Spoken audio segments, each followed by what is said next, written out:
Baik, memperkenalkan nama saya Purwance Kutoki, kelas 16C. Izinkan saya mempresentasi psikologi pendidikan.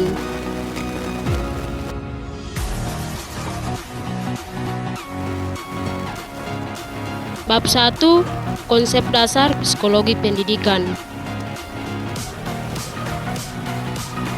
Bagian A, definisi psikologi pendidikan. Kata psikologi berasal dari kata Yunani, yaitu phaise yang berarti jiwa dan dialogis yang berarti ilmu atau pengetahuan. Psikologi lebih dikait dengan kehidupan organisme manusia. Palahari mendefinisikan bahwa psikologi sebagai ilmu tentang perilaku manusia dan hewan, serta menyelidikkan organisme dan segala variasi dan kompleksitasnya ketika bereaksi terhadap arus dan perubahan lingkungan dan peristiwa sosial yang mengubah lingkungan. Bagian B, ruang lingkup psikologi pendidikan. Pada dasarnya, ruang lingkup dari psikologi pendidikan ini mempelajari tentang semua tingkah laku manusia yang terlibat dalam suatu proses pendidikan. Misalnya, mempelajari sifat dan kewajiban manusia. Ruang lingkup yang luas biasanya membahas selain proses belajar, tapi membahas juga tentang perkembangan, lingkungan, kesehatan mental, evaluasi belajar, dan lain-lain. Sedangkan ruang lingkup yang sempit biasanya hanya melakukan pembahasan pada proses belajar mengajar saja. Bagian C, peran sumbangan psikologi pendidikan.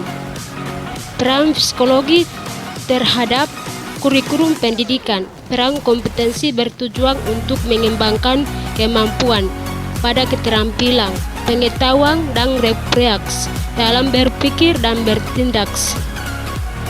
Peran psikologi terhadap siswa pembelajaran. Siswa menjadi bersungguh-sungguh belajar ketika respon psikologinya dibimbing oleh pengajaran dengan baik. Peran psikologi terhadap sistem penilaian. Peran pembina atau pembimbing akan memberikan tes agar bisa menilai anak-anak tersebut. Bab 2, tugas perkembangan. Bagian A, tugas perkembangan Avi Cruz 1961. Tugas perkembangan berasal dari 3 jenis sumber, yaitu yang pertama, tugas yang berasal dari pertumbuhan fisik. Yang kedua, tugas yang berasal dari kematangan pribadi. Yang ketiga, yang ini terkait dengan pertumbuhan sistem ini dan aspirasi selanjutnya. Jenis tugas perkembangan ketiga adalah tugas yang berasal dari tuntutan masyarakat. Awal masa kanak-kanak, lahir sampai berusia 6 tahun. Akhir masa kanak, 6 sampai 13 tahun. Masa remaja 13 sampai 18 tahun. Kedewasaan awal berusia 19 sampai 30 tahun. Tua berusia 60 tahun ke atas. Bagian B, tugas perkembangan Urlopp 1981. Faktor sumber munculnya tugas-tugas perkembangan. Yang pertama, adanya kematangan fisik tertentu pada fase perkembangan tertentu. Yang kedua, tuntutan masyarakat secara kultural, membaca, menulis, berhitung, dan organisasi. Ketiga, tugas dari dorongan dan cita-cita individu sendiri. Psikologi yang sedang berkembang itu sendiri, memiliki teman dan pekerjaan. Yang keempat, tuntutan norma agama. Bagian C, tugas perkembangan Erik Erikson 1963. 8 tahap perkembangan psikososial menurut Erik Erikson. Yang pertama, fase bayi 0 sampai 18 bulan. Yang kedua, fase kanak-kanak 18 sampai 30 tahun. Yang ketiga, fase awal kanak-kanak kecil 3 sampai 5 tahun. Yang keempat, fase anak kecil 5 sampai 13 tahun. Yang kelima, masa remaja 13 sampai 21 tahun. Yang keenam, fase dewasa 21 sampai 40 tahun. Fase parubaya 40 sampai 60 tahun. Fase lansia 60 tahun. Bab 3, teori perkembangan. Bagian A, teori perkembangan psikoanalitis Sigmund Freud. Teori psikoanalis merupakan teori yang berusaha untuk menjelaskan tentang hakikat dan perkembangan kepribadian manusia. Teori psikoanalis ini dapat dipandang sebagai teknik terapi dan sebagai aliran psikologi. Sebagai aliran psikologi, psikoanalitis banyak berbicara mengenai kepribadian, khususnya dari segi struktur, dinamika, dan perkembangannya. Yang pertama, struktur kepribadian. Menurut Freud, kehidupan jiwa memiliki 3 tingkat kesadaran, yaitu sadar, conscious, prasadar, presonscious, dan tak sadar, unconscious. Yang kedua, dinamika kepribadian. Menurut Freud, dinamika kepribadian adalah bagaimana energi fisikis didistribusikan dan dipergunakan oleh das Es dan Is dan das Über X. Yang ketiga, mekanisme pertahanan ego. Mekanisme pertahanan ego defensi mekanisme sebagai strategi yang digunakan individu untuk memecah kemunculan terbukti dari dorongan dan S maupun untuk menghadapi tekanan das Uber X atas das X dengan tujuan kecerdasan, yaitu dialami individu dapat dikurang atau diredakan.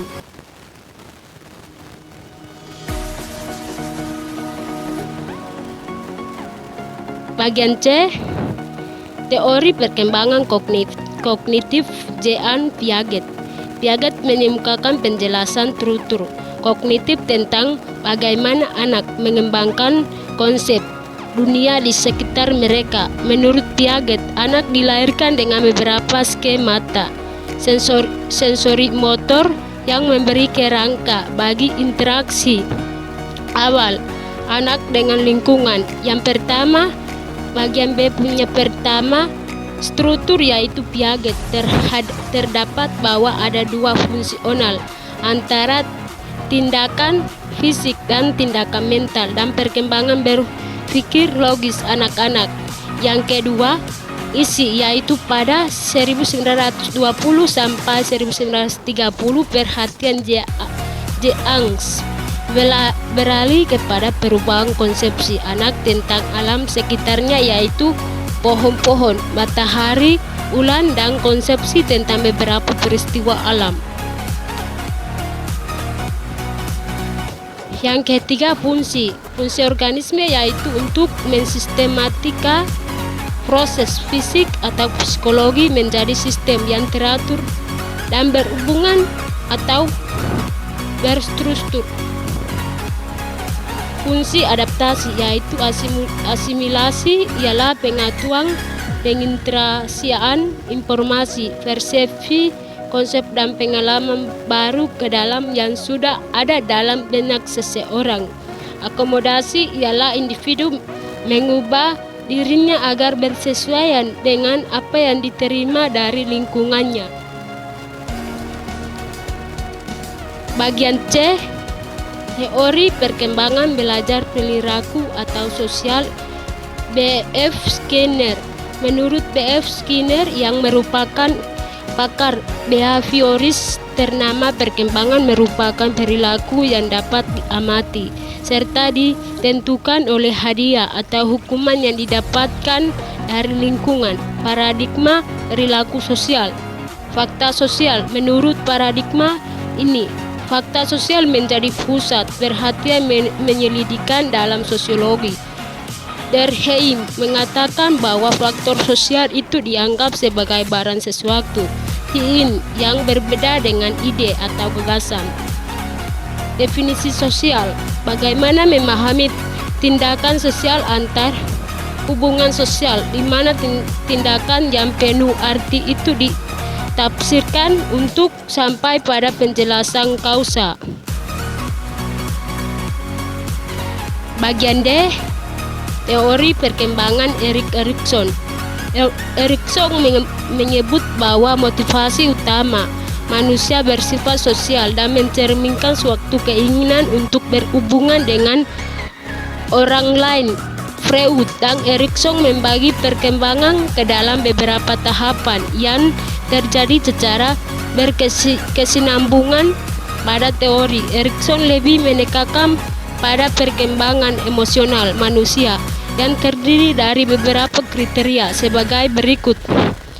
Yang pertama, melukiskan perilaku secara kualitatif berbeda, mengacu terhadap persoalan umum, berlangsung pada urutan yang tidak dapat berubah, secara kultural memiliki sifat universal. Bagian E. Teori perkembangan ekologis Uri Bronfenbrenner. Teori ekologi merupakan sebuah teori yang menekankan pada pengaruh lingkungannya dalam perkembangan setiap individu, di mana perkembangan peserta didik merupakan hasil interaksi antara alam sekitar dengan peserta didik. Disebut bagian A. Mikrosistem merupakan lingkungan yang paling dekat dengan pribadi peserta didik, yaitu keluarga, guru, individu, teman-teman sebaya, sekolah, lingkungan tempat tinggal, dan hal-hal lain sehari-hari ditemui oleh peserta didik.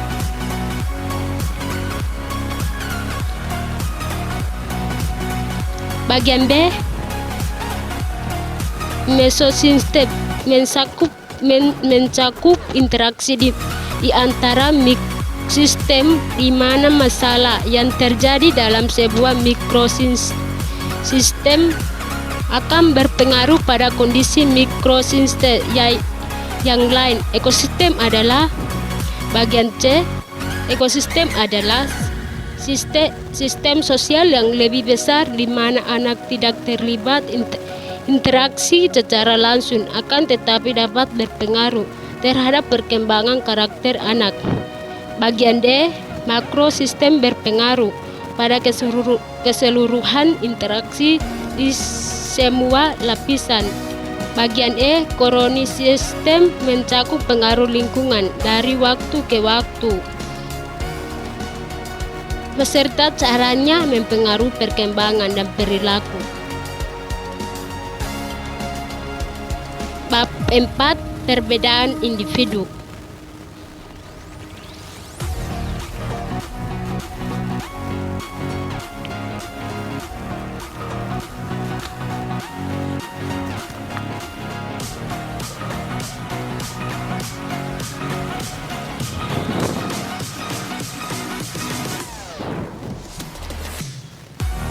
Bagian A. Konsep dasar psikologi pendidikan. Menurut Maria Magdalena, perbedaan individu adalah perbedaan kemampuan dan karakter kognitif, kepribadian fisik, dan lain sebagainya antar peserta didik pada jenjang usia tertentu dalam setiap kelompok tertentu. Bagian B. Perbedaan individu. Sebuah perbedaan individu mengangkut mengenai variasi yang terjadi, baik variasi dalam aspek fisik dan juga psikologis. Yang pertama, perbedaan fisik, tingkat dan berat badan, jenis kelamin, pendengaran, penglihatan, dan kemampuan bertindak. Yang kedua, bersifat sosial, termasuk status ekonomi, agama, hubungan, keluarga, dan suku. Yang ketiga, Perbedaan kepribadian termasuk watak, motif, minat, dan sikap. Perbedaan pencakapan atau kepandaian di sekolah. Bagian C, aplikasi keragaman individu dalam pendidikan. Perbedaan individu sudah pasti akan berdampak pada tingkat kecakapan, metode, dan aktivitas siswa dalam belajar dan mengikuti proses pembelajaran. Yang pertama, ACCT Creanding atau cara belajar cepat CBC adalah kemampuan menyerap dan memahami informasi baru dengan cepat dan menguasai informasi tersebut. Yang kedua, remedial learning merupakan bentuk kasus pengajaran yang bermaksud membuat baik atau menyembuhkan.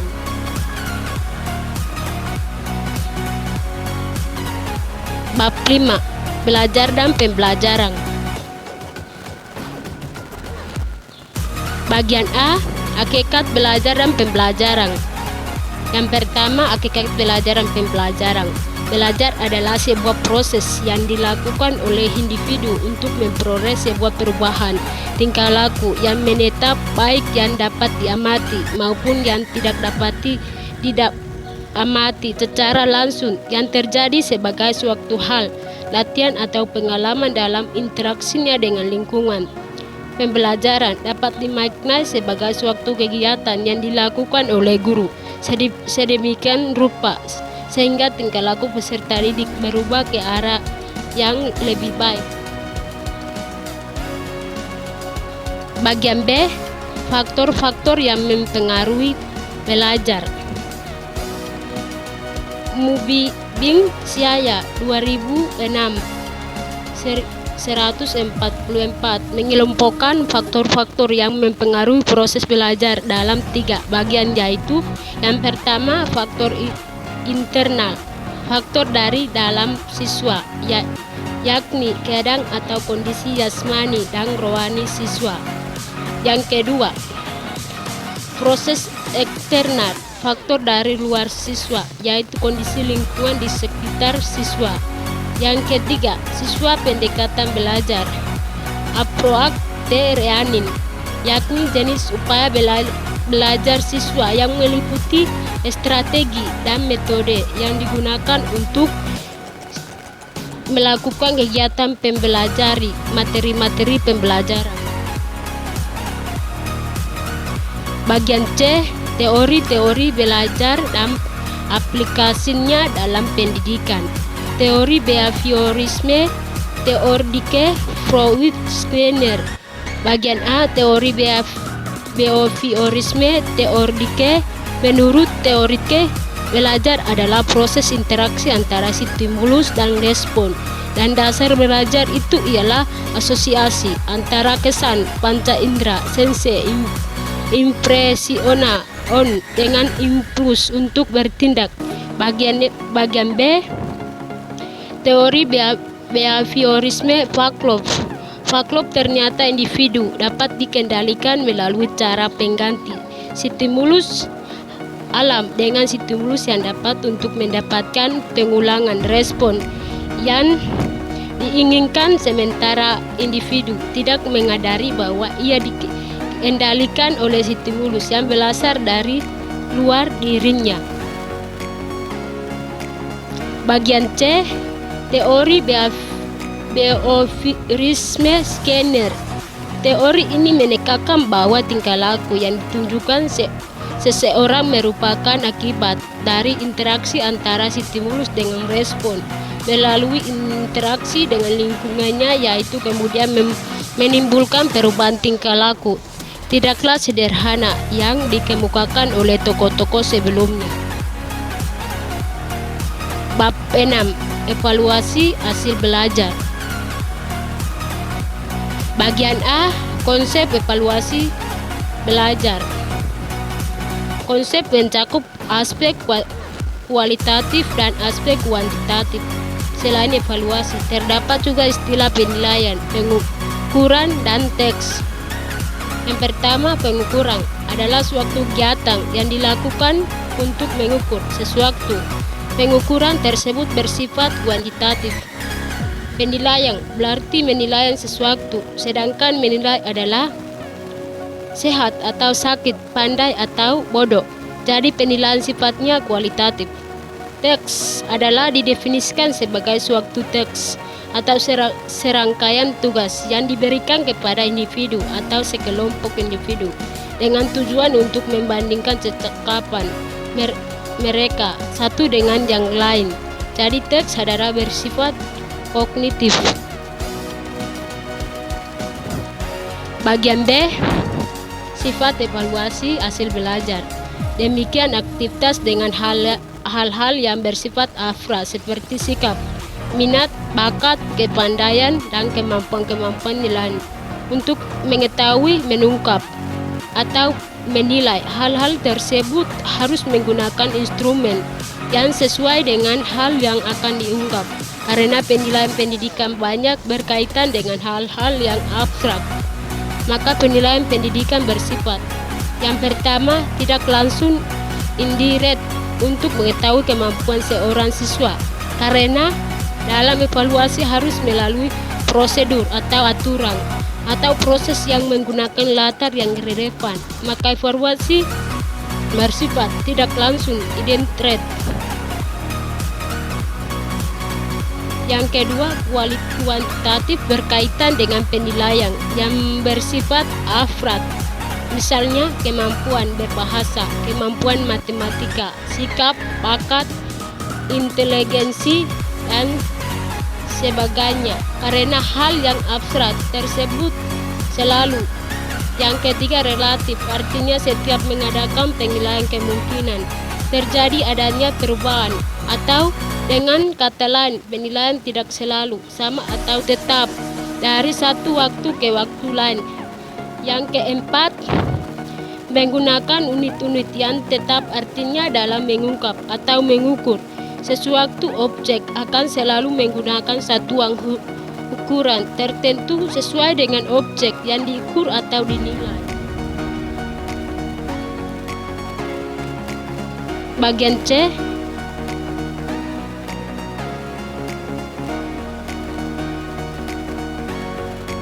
prinsip-prinsip evaluasi hasil belajar.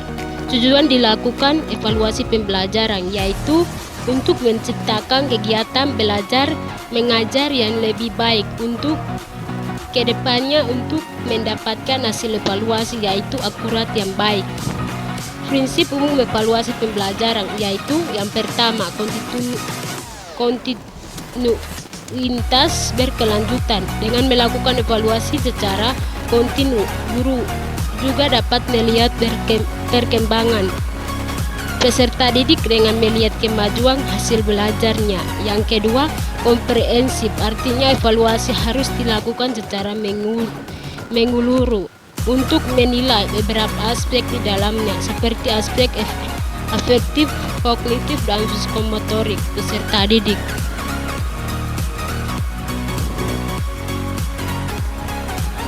Yang ketiga, kooperatif, suportif. Untuk mengembangkan siswa harus melibatkan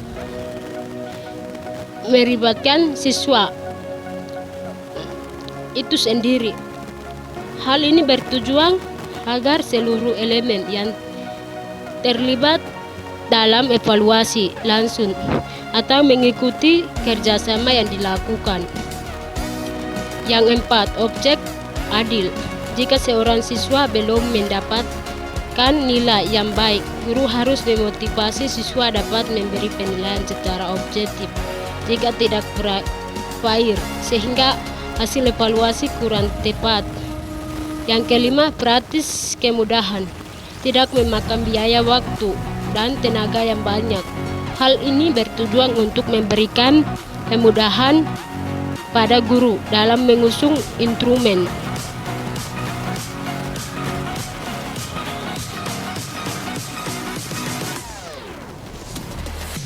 D. Macam-macam alat evaluasi.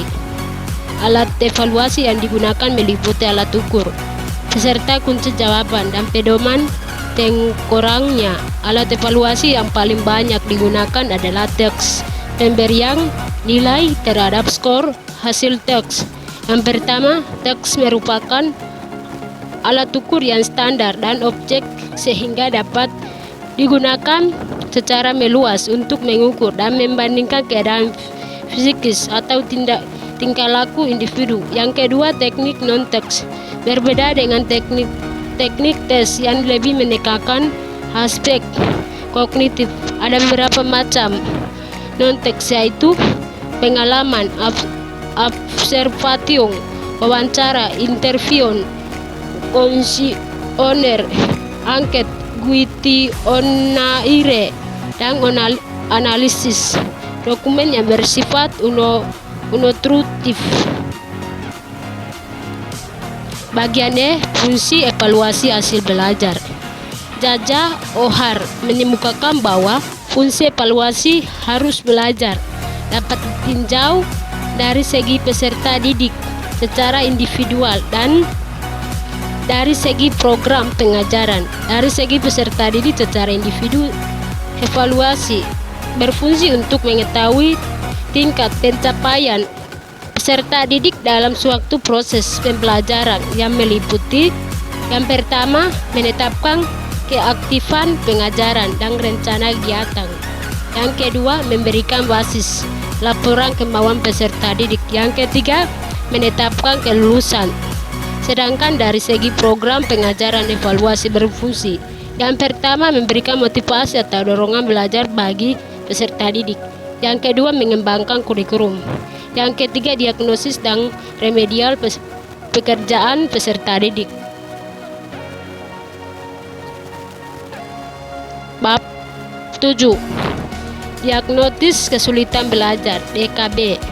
Bagian A, konsep diagnosis kesulitan belajar. Diagnosis kesulitan belajar merupakan proses menentukan masalah atas kemampuan peserta didik dan belajar dalam belajar dengan meneliti latar belakang, menyebutnya atau cara mengatasi gejala-gejala kesulitan atau hambatan belajar nampak. Bagian B, langkah-langkah DKB. Yang pertama, identitas kasus-kasus. Menentukan siswa yang diduga mengalami kesulitan. Yang kedua, identifikasi masalah. Menentukan melokasikan pada bidang apa dan pada aspek mana siswa tersebut mengalami kesulitan.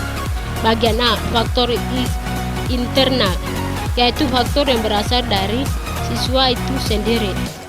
Bagian B, faktor eksternal, yaitu faktor yang berasal luar dari siswa. Baik, demikian presentase sampai di sini. Kurang dan lebihnya mohon maaf. Sekian dan terima kasih.